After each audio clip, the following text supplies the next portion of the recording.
सरकारच जात प्रमाणपत्र देतं आणि सरकारच ते रद्द करतं, मनोज जरांगे पाटील. मराठवाड्यातील 4 लोकप्रतिनिधींची कुणबी जात प्रमाणपत्रे जात पडताळणी समितीने रद्द केल्यानंतर मराठा आंदोलनाचे नेते मनोज जरांगे पाटील आक्रमक झाले. सरकारच जात प्रमाणपत्र द्यायला लागलं आणि सरकारच ते रद्द करायला लागलं असं म्हणत राजकीय हेवेदाव्यातून सरकारमधील काही लोक जाणून बुजून अधिकाऱ्यांवर दबाव टाकून जात प्रमाणपत्रे रद्द करत आहेत आणि मराठा समाजाला लक्ष्य केलं जात असल्याचा आरोप मनोज जरांगे यांनी केला आहे.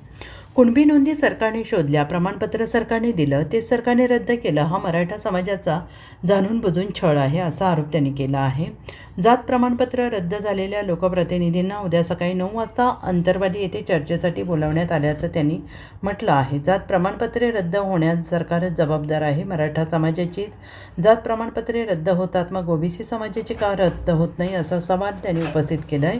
आता सरकारविरोधात मोठी लाट उसळणार आहे. नोंदी असताना जात प्रमाणपत्रे कशी काय रद्द करण्यात आली? मी आधी संबंधित लोकांशी चर्चा करतो, त्यानंतर पुढील भूमिका जाहीर करतो असा इशारा मनोज जरांगे यांनी दिला आहे. मराठवाड्यातील 4 जात कुणबी जात प्रमाणपत्र जात पडताळणी समितीने रद्द केले, याबाबत आपली प्रतिक्रिया? नाही, आता ते बघायला लागेल की कशा रद्द केल्यात, काय केल्यात.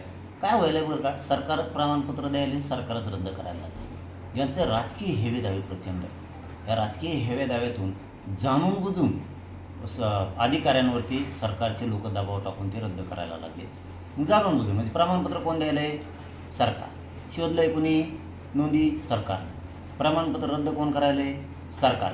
ही मराठ्यांचा जाणून बुजून छळ सुरू आहे. जाणून बुजून मराठा समाज टार्गेट केला जातो आहे, हे सिद्ध होतं आहे. कारण सरकारनं प्रमाणपत्र दिले, सरकार रद्द करायला लागले. तरी पण उद्याच्याला सकाळी 9 वाजता मी ते कोण लोक आहेत त्यांना बोलून घेतो की काय नोंदीचं कसं आहे, काय प्रकार झाला आहे, काय सरकारनं कसं फसवलं आहे. त्यामुळे उद्या सकाळी 9 वाजता ते रद्द कोणाचे प्रमाणपत्र केलेत ते मला माहीत नाही. त्यांना आता उद्या सकाळी 9 वाजता मी बोलून घेतो. आता हे जे प्रमाणपत्र रद्द झाले, नेमकी ही जिम्मेदारी नेमकी कोणाची आहे? सरकारची. नोंदी त्यांनी शोधल्या, प्रमाणपत्र त्यांनी दिलेत आणि रद्द पण तेच करायले. मी पुन्हा तेच सांगतो, याच्यात राजकीय हेवेदावे प्रचंड आहे. आता हे राजकारण तिकडे जळू द्या, काय मला ते शिदेने घेणं नाही, ते रद्द केले काय नाही केले का, पण यांच्यामुळं आमच्या करोडो समाजाचं वाटलं होतं यांच्यामुळं. पण ठीक आहे ना, त्यांची नोंद सापडली, त्यांच्या रक्ताच्या लोकांची नोंद सापडली, त्यांना प्रमाणपत्र मिळालेत, मग सरकारला अधिकारच नाही रद्द करायचा. मग ओबीसीचे रद्द करणार का तुम्ही? ओबीसीचे पण प्रमाणपत्र रद्द कसं का होत नाहीत? त्यांचे पण करणार का इथून पुढं? कारण एकच जात आरक्षणात घातली होती, त्यांचे सोयरे पाहुणे रावळे सगळे आरक्षणात घातले, पोट जात उपजात म्हणून घातले. ते रद्द होणार का? मग मराठ्यावरचा अन्याय कशामुळं? हा सुद्धा खूप मोठा प्रश्न आहे. आता हे सरकारनं जाणून बुजून मराठ्यावर अन्याय केला आहे आणि हे मराठ्यांना आता कळालं आहे. खूप मोठी लाट सरकारच्या विरोधात आता उसळणार आहे. कारण तुम्ही ते राजकीय पुन्हा सांगतो, ते काढी लागू दे तिकडे, आम्हाला काही देणं घेणं नाही त्यांचं.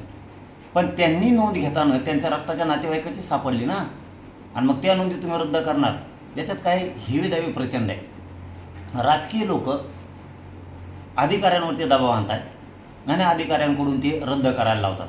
नोंदी सापडलेला रद्द कसं काय करता? तरी पण मी ती उद्या आता सगळी 9 वाजता सकाळी माहिती घेतो. मी ते बोलवलं आहे, काय आहे, कशामुळं रद्द केलं आहे, मला हे जाणून घ्यावं द्या आणि मग दाखवतो मी कसं असतं ते. उद्या सकाळी 9 वाजता आहे. आता त्यांना बोलून घेतलं, बैठक होईल उद्या सकाळी 9 वाजता. Bureau report, SPN Marathi, Antarwali, Sarati.